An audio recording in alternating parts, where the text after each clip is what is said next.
Japanese Prime Minister Shinzo Abe says North Korea has agreed to reopen a probe into the kidnapping of Japanese citizens in the 1970s and 1980s. North Korea says that if it finds any surviving abductees, they will be returned to Japan. In return, Japan may lift some sanctions on North Korea and send the country humanitarian aid. Shin Se-min reports. Japanese Prime Minister Shinzo Abe says that North Korea has agreed to reopen an investigation on the Japanese citizens abducted by the North decades ago, a possible breakthrough in a bitter dispute between the two nations. In a brief statement to reporters Thursday evening, Abe announced that the agreement is just a first step towards resolving the abduction case.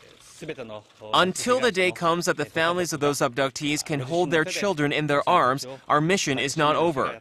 Since the beginning, we have been determined to pursue this goal and believe that this is a solid first step towards that. Soon after, North Korea's state news agency, the KCNA, reported the two countries came to terms in lifting some sanctions on Pyongyang once the probe is launched.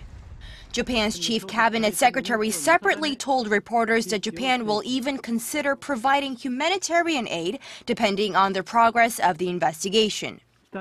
We will look into canceling the special sanctions against North Korea and the sanctions against humanitarian vessels from North Korea to enter into Japan.